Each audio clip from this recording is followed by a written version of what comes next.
तो हेलो दोस्तों, अभी एक बड़ी इम्पोर्टेंट खबर आ रही है उन बच्चों के लिए जो अभी-अभी जिन्होंने यूपी बोर्ड का 2020 का जो अभी रिज़ल्ट जिनका आया है, जिन्होंने इस साल एग्ज़ाम दिया था क्लास 10th का या 12th का, तो उन लोग के लिए बड़ी अच्छी खबर आ रही है कि बोर्ड ने कल ही रिज़ल्ट जो है अनाउंस किया था, कल या परसों किया था और उसके बाद आज जो है स्क्रूटनी का ये गए कि कॉपी दोबारा जो बच्चे जो अपने मार्क्स से संतुष्ट नहीं हैं या फिर वो बच्चे जो कि जिनको अपने मार्क्स बढ़वाने हैं, जिन्हें लगता है कि हाँ हमारे मार्क्स कम हैं, और उसके बाद या तो जो बच्चे फ़ेल हो गए हैं वो कॉपी अपनी दोबारा चेक करवाना चाहते हैं, उन सभी के लिए एक बहुत ही अच्छी खबर आ रही है कि यूपी बोर्ड ने दोस्तों स्क्रूटनी के एप्लीकेशन फॉर्म जो है अवेलेबल करवा दिए हैं।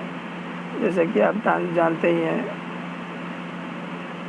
कि स्टार्ट हो गया है, तो ये आप देख सकते हैं, ये खबर, ये जागरण जोश की खबर है और ये आप देख सकते हैं इस वेबसाइट पे हमें जाना होगा, तब जाके हमें पता चलेगा कि कैसे फॉर्म भरना है। मैं आपको ये सारा कुछ स्टेप बाय स्टेप समझाऊंगा कि आपको क्या क्या करना पड़ेगा अगर आपको जाना है। तो ये खबर है, आप इसको चाहे तो पूरा पढ़ सकते हैं। मैं इसकी कोशिश करूँगा डिस्क्रिप्शन बॉक्स में आपको इसका लिंक दे दूँ। तो इस वेबसाइट पे हमें जाना पड़ेगा। ओके, सो इस वेबसाइट पे हमें जाना पड़ेगा upmsp.edu.in। यही जो यूपी बोर्ड की जो ऑफिशियल वेबसाइट है वो यही है। और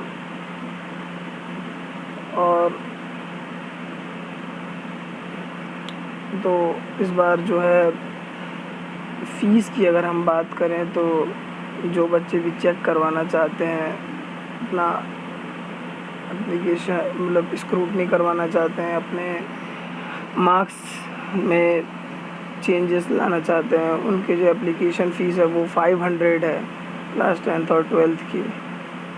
तो आप करवा सकते हैं और इसमें मैं आपको पूरा स्टेप बाय स्टेप प्रोसेस बताऊंगा कि कैसे कैसे आप जाएंगे उसमें।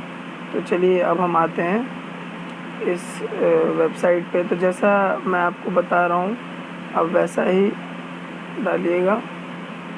मैंने कॉपी करके एक नए टैब, आप जैसे ही मोबाइल खोलेंगे, आप गूगल क्रोम या फिर जो भी ब्राउज़र आप ओपन करेंगे तो उसमें आप सर्च बार में आपको जो है ये वाला वेबसाइट आपको डालना है upmsp.edu.in।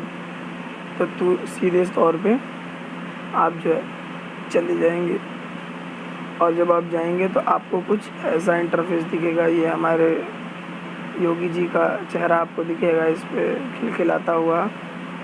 और आप देख सकते हैं इसमें जिन बच्चों को क्लास 12th का रिज़ल्ट अगर चेक करना है वो यहाँ से चेक कर सकते हैं, और जिनको 10th का चेक करना है वो यहाँ से चेक कर सकते हैं। और ये स्कूल्स के लिए है, नीचे वाला वर्ष 2020 के विद्यालय और प्राप्त करने वाले यहाँ लिंक करें। विद्यालय जब एग्ज़ाम अपना एक साथ रिज़ल्ट सबका निकालेंगे कि हमारे स्कूल का रिज़ल्ट कैसा रहा, तो वो उनके लिए है, आपको इससे कोई मतलब नहीं है। आपको जो ये ग्रीन वाला है ये बड़ा इम्पोर्टेंट है आपके लिए ये ग्रीन वाला बहुत ज़्यादा इम्पोर्टेंट है। अगर आप देखेंगे इसमें आपको जैसे दिख रहा होगा, हाई स्कूल इंटरमीडिएट परीक्षा वर्ष 2020 की उत्तर पुस्तिकाओं की स्क्रूटनी के लिए ऑनलाइन आवेदन करें। अच्छा, मैं तब से काफ़ी देर से स्क्रूटनी बोल रहा हूँ। जिन बच्चों को नहीं पता है इसका मतलब मैं आपको समझा देना चाहता हूँ। स्क्रूटनी का मतलब ये नहीं होता है कि आपको जो है कितने मार्क्स जो हैं, मतलब आप स्क्रूटनी का मतलब ये नहीं होता है कि री-इवैल्यूएशन होगा। मतलब आपकी एक बार कॉपी चेक हो चुकी है तो वही चेक हुई कॉपी रहेगी। जब आप स्क्रूटनी करते हैं तो इसका मतलब ये होता है कि वो कॉपी आपकी, उसमें जो मार्क्स मिले रहेंगे उस कॉपी में आपको उन्हें दोबारा वो लोग काउंट करेंगे। जब आप फॉर्म डालेंगे तो आपकी कॉपी को किसी भी पर्टिकुलर सब्जेक्ट में, जितने सब्जेक्ट में आपने का चाहते हैं कि स्क्रूटनी हो, हम दोबारा चेक करें कि हाँ भाई, तो वो मार्क्स जो है वो काउंट होते हैं, न कि पूरी की पूरी कॉपी चेक होती है। तो इसको आप बिल्कुल ध्यान से समझ लीजिए, क्योंकि कई लोगों को ये लगता है कि स्क्रूटनी का मतलब होता है हमारी कॉपी दोबारा निकाली जाएगी और दोबारा कॉपी चेक होगी। जी नहीं, ऐसा नहीं होता है। एक्चुअली में स्क्रूटनी का मतलब होता है आपकी कॉपी चेक हो चुकी है, आपके कुछ मार्क्स आए हैं, या तो आप जो है मार्क्स कम हैं या फेल हो गए हैं किसी वजह से, और आप संतुष्ट नहीं हैं, तो फिर आप दोबारा चेक करवाएं। तो इसका मतलब ये नहीं वो कॉपी दोबारा चेक करेंगे वो लोग सिर्फ मार्क्स काउंट करेंगे। और फिर मार्क्स काउंट करके अगर आपके अपडेट हो रहे होंगे नंबर, तो वो, क्योंकि अगर मान लीजिए बाई चांस किसी बच्चे के मार्क्स जो है 62 आ रहे थे काउंट करने में, लेकिन गलती से वो काउंट करके 52 या 42 लिख दिया उन्होंने, कुछ मार्क्स गड़बड़ हो गया, तो दोबारा काउंट करेंगे तो उसमें सही होगा और आपको सही करके मिल जाएगा। तो इसमें हम पढ़ सकते हैं आप, जैसा कि हाई स्कूल व इंटरमीडिएट परीक्षा 2020 की उत्तर पुस्तिकाओं का स्क्रूटनी के लिए अंतिम तिथि 22 जुलाई है। 22 जुलाई 2020 है। 22 जुलाई 2020 है। चलिए अब हम क्लिक करते हैं इस पर, तो हमारे सामने एक इस तरह से कुछ इंटरफेस खुल जाएगा।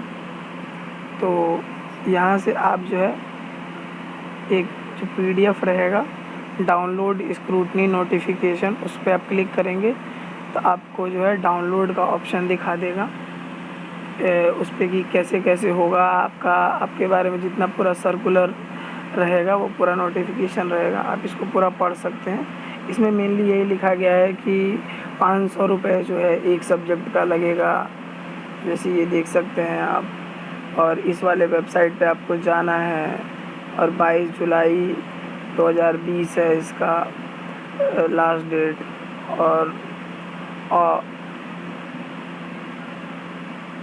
और आप ये देख सकते हैं कि क्षेत्रीय कार्यालयों में सीधे अथवा कोरियर अथवा डाक से भेजा गया कोई भी आवेदन पर ऑफर स्वीकार नहीं किया जाएगा। मतलब आपको जो है ये नहीं करना है कि कोई एप्लीकेशन फॉर्म भर के दे देना है और जिससे वो करेंगे। मेनली आपका सारा काम ऑनलाइन ही होगा। आपको चालान वगैरह जो है पोस्ट करना, वो सारी मैं चीज़ें आपको आगे बताऊंगा कि कैसे कैसे आपको करना है। तो ये आप एप्लीकेशन फॉर्म पूरा पढ़ सकते हैं, हिंदी में लिखा हुआ है, आपको कोई दिक्कत नहीं होगी। तो मैं आ जाता हूँ मेन चीज़ पे, आपको वो है इस पे। तो अब देखते हैं, ये देखिए क्या लिखा हुआ है। आवेदन करने के उपरांत भरे हुए आवेदन को डाउनलोड कर मुद्रित कर उसे जमा किए गए ट्रेजरी चालान के मूल प्रति के साथ परिषद से संबंधी क्षेत्र मतलब जैसे आपने अगर जहाँ जिस भी क्षेत्र में आपने एग्ज़ाम दिया है, चाहे लखनऊ में दिया है, चाहे इलाहाबाद में दिया है, चाहे गोरखपुर में दिया है, तो उसके अनुसार आप जो है आपको जो है वहाँ पे आपको इसको फॉर्म भेजना है। ये नहीं कि इलाहाबाद में ही भेजना है, इस बात को भी आपको बहुत ध्यान रखना है। आपको इलाहाबाद में ही नहीं भेजना है, आपको और जगह भी मतलब आप जहाँ पे आपने एग्ज़ाम दिया, आपका जो रीजनल सेंटर है वहाँ पर देना है। इसलिए आप इसको बहुत ध्यान से देखिए। तो यहाँ पर कुछ चीज़ें हैं, जैसे कि आप जब उसको फॉर्म यहाँ पे जब आप क्लिक करेंगे, जैसे यहाँ लिखा हुआ है हाई स्कूल के लिए ऑनलाइन आवेदन करने के लिए यहाँ करें, और इंटरमीडिएट के लिए ऑनलाइन के लिए यहाँ करें। ट्रेजरी फॉर्म डाउनलोड ट्रेजरी चालान फॉर्म डाउनलोड करें। तो आपको अब मैं समझाता हूँ एक्चुअली करना क्या है। आपको सबसे पहले, अगर आप हाई स्कूल में हैं तो इस पर क्लिक करके आपको सब्जेक्ट्स दिख जाएंगे। मैं आपको क्लिक करके भी दिखाऊंगा, सब्जेक्ट्स दिख जाएंगे कि आपको कौन से सब्जेक्ट में आपको प्रॉब्लम है, प्रैक्टिकल में प्रॉब्लम है या फिर किसी भी थ्योरेटिकल जो आपने थ्योरी पेपर दिया उसमें प्रॉब्लम है। तो आप इनमें से जिसमें भी प्रॉब्लम है, तो हर एक पर्टिकुलर का, चाहे वो थ्योरी हो या फिर प्रैक्टिकल हो, दोनों के लिए अलग अलग 500 रुपये लगेंगे। मतलब 500 रुपये किसी एक थ्योरी के सब्जेक्ट के लिए, अगर आप दूसरा भरेंगे तो आपके 1000 रुपये, और इस तरह से प्रैक्टिकल में भी ऐसा नहीं कि प्रैक्टिकल में कम पैसे लगेंगे, प्रैक्टिकल के भी पर सब्जेक्ट आपको 500 देने पड़ेंगे हर एक सब्जेक्ट के लिए। तो इसको बहुत ध्यान दीजिएगा, आप सोच समझ के आप अप्लाई कीजिएगा। और यहाँ जैसे कि आप देख सकते हैं, यहाँ इंटरमीडिएट वालों के लिए जो 12th क्लास पास किए हैं, तो ये है पूरा केस।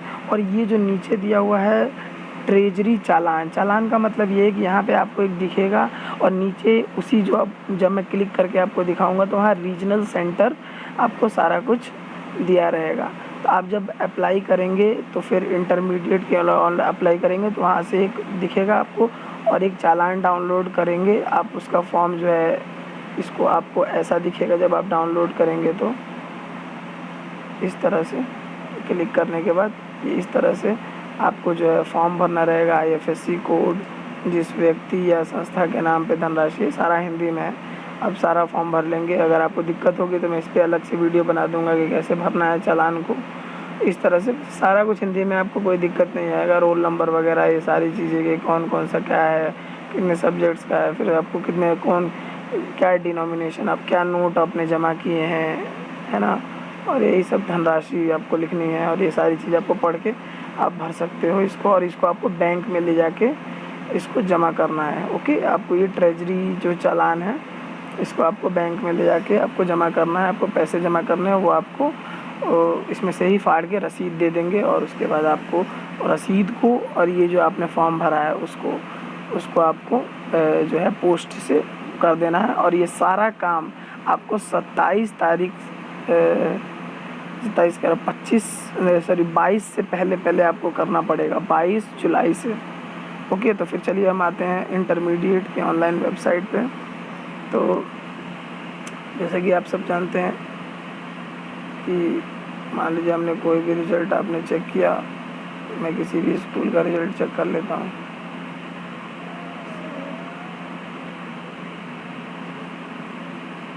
यहाँ पे आपको परीक्षार्थी का अनुक्रमांक, सेंटर कोड आपको डालना है। तो इससे जो है आप का जो है इस तरह से आपके सामने खुल जाएगा। सेंटर कोड आपके एडमिट कार्ड पे आपको दिख जाएगा। अगर आपको कोई दिक्कत होगी तो देखिए, जैसे यहाँ पे परीक्षार्थी का नाम है, उसके बाद ये साइंस के स्टूडेंट है, तो आपको देखिए ये रहा general, Hindi, English, physics, chemistry, biology.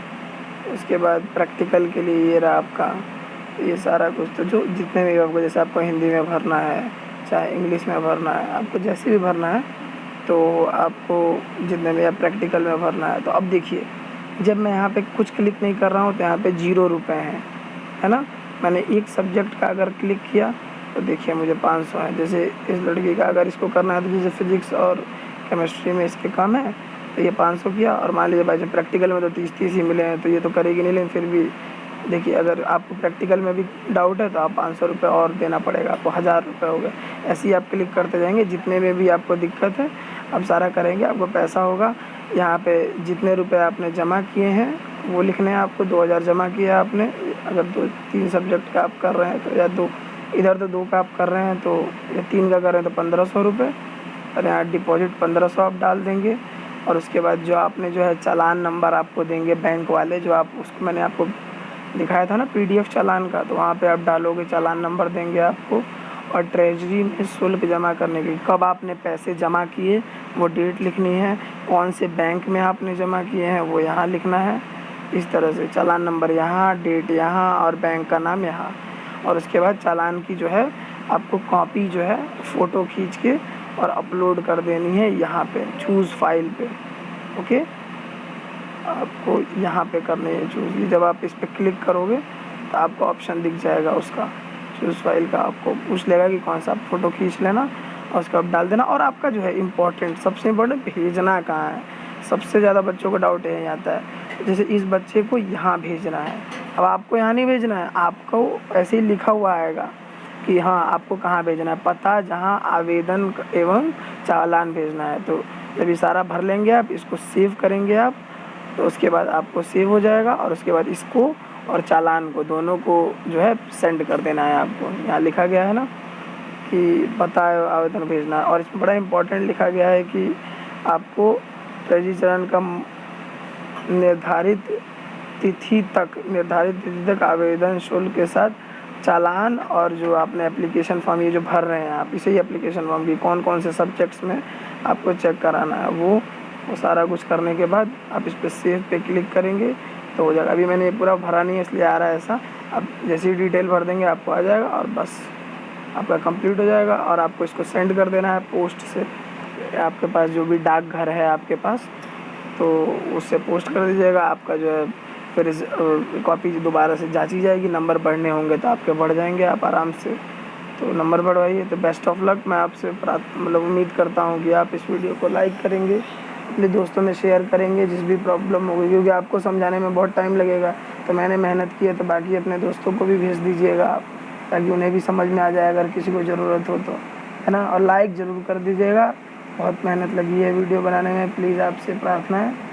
और उसके बाद कमेंट करके कोई भी दिक्कत हो आप मुझसे पूछ सकते हैं, मैं आपको रिप्लाई कर दूँगा अगर मेरे बस में होगा तो, और आपकी हेल्प करूँगा। Okay, thank you.